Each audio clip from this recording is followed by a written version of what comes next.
Hi, good afternoon, guys. This is the TBK podcast. I'm David, and I'm joined today by Richard and Tunde, and we're going to discuss, Lawrence Okolie and Christoph Glowacki. Um, I'll start with you on this one, Rich. What did you think of the fight on Saturday night?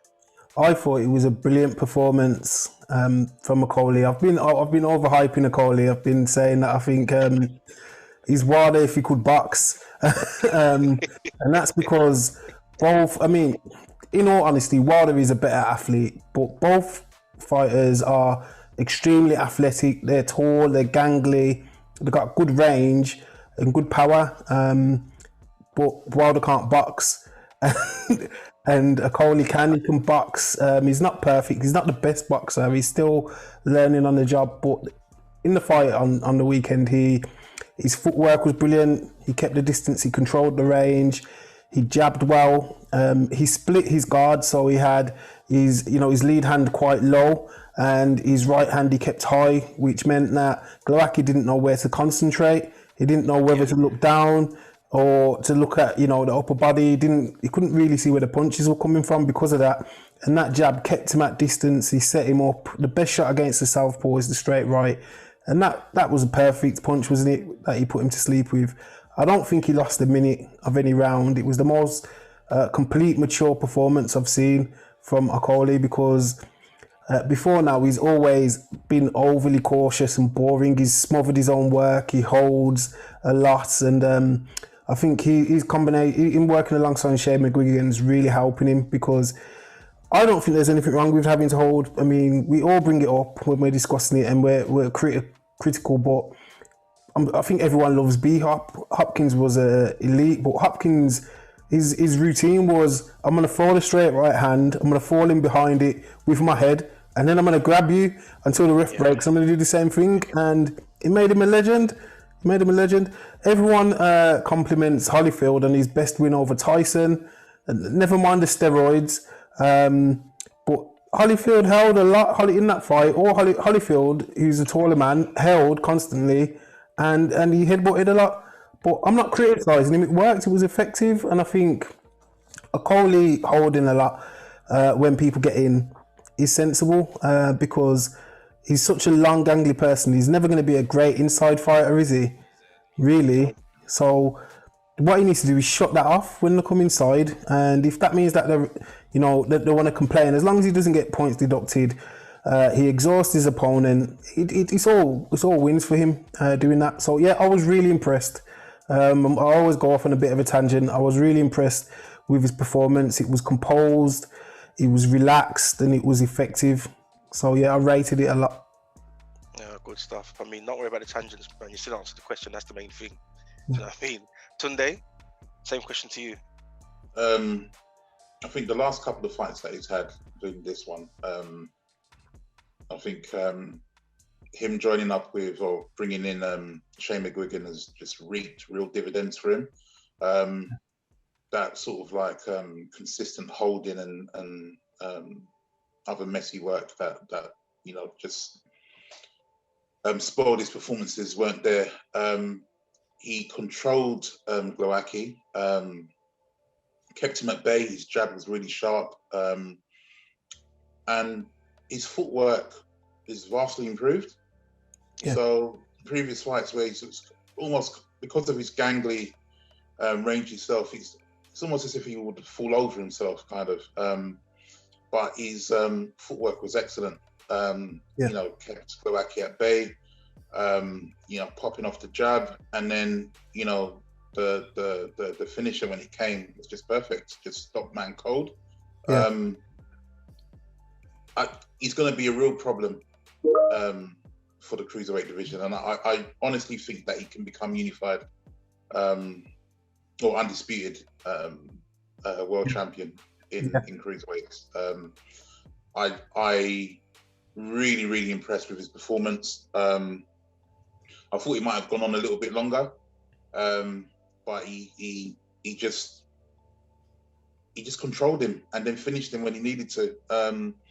I would like to see him, just clean up the division and then stay there. He can't come to the heavyweights. I just don't. although he's got the height, he's got power and stuff. Within the cruiserweight division, his range, his height, his power sets him apart. Yeah. Yeah. Those are qualities that the rest of the other guys don't have. Yeah. Okay. He comes to the heavyweights, then he's just one of many. There's nothing outstanding that he has. Yeah. His power, most heavyweights have that power. Yeah. The height, the range, most have it.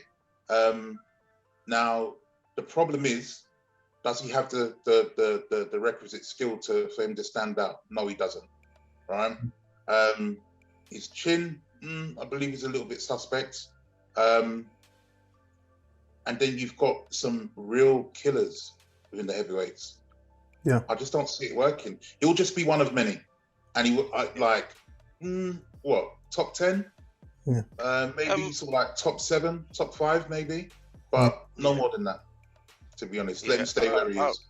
I'm inclined to agree. I mean, there's no choice about the fact that we saw the best of him on Saturday night. Probably the best version of him ever. Yeah. Especially when you consider the fact that it was clean work, and we've never really seen him have a clean performance. You know what I mean? We know he's got the power, we know he's got the range, because obviously, at 6'5", goes without saying.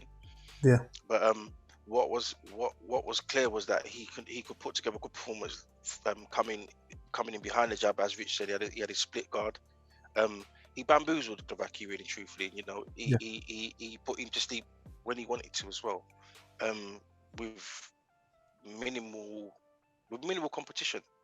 Yeah. You know, but as Tunde has just pointed out, I think as a heavyweight, he'll just be one of the guys. Yeah. Whereas at cruiser, he can stand out as the guy, and I think he will, to be honest with you. And I think it will do him good to try and collect all the marbles at cruiserweight before he decides to go for a heavyweight. Before he goes to the division.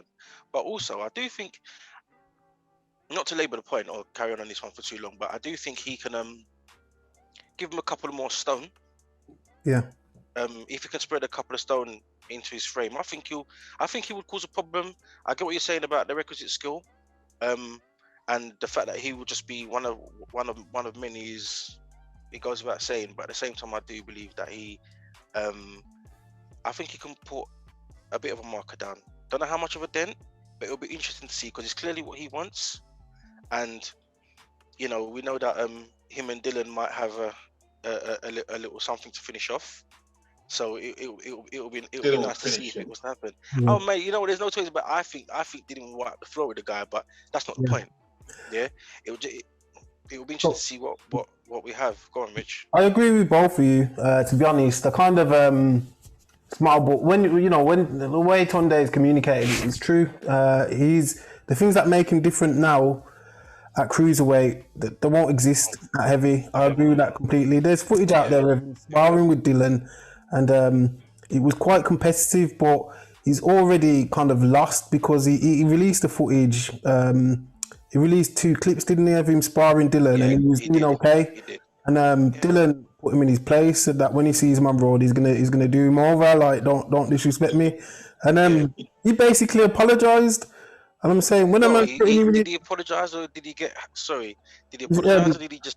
Did he get? He got sunned by his brother. Yeah, we got sunned by his brother. He got put in his place basically. And this is the thing, like, from when a man's putting you in the place already outside the ring, then he's gonna do it inside the ring as well. You already. I know, like, face-ups and all them things don't matter, but if he's telling you what to do this, do that. He's already got that mental edge over you, and I just think it's gonna be problematic should they fight. I'm not sure, even though I'm a fan and I think he's a good fighter, he's improving constantly. I am not sure if he'll beat Bradis, who won the Super 6 and is a very good fighter in himself. Yeah, he is. I don't know if he's ready for Bradis, to be honest. I think it'll be an interesting fight though, because we know Bradis is, well, his skill and his power are telling as well, and we know Okolie's got the power, but he hasn't necessarily got the skill. Yeah. So again, I think it would be an interesting matchup just because of the fact that he can potentially dominate cruiserweight. with just on sheer size. I Um, agree. yeah, so that'll be interesting, and that's a good point as well. To be fair, it's a very good point about Brady's. Any of you want to add on Lawrence Okolie? No, I think that's great. You Tunde? Um, like I like Okolie, like I I really do. But I think what we need to look at here is he doesn't want to become just another boxer. He has a real chance, a real credible chance of cementing his legacy as a undisputed cruiserweight champion, and I believe he has it in him. I think Bradis will be his toughest fight, but I do believe that he can take Bradis. If not stop him, he can definitely go to a points win. It's just that his attributes at cruiserweight. I don't see him getting beat, to be honest. So that's the only thing that I would say on that. Okay, yeah, good point. I think we'll end it there, guys. Thanks for the discussion. This has been the TBK podcast. I'm David, been with Richard, and been with Tunde.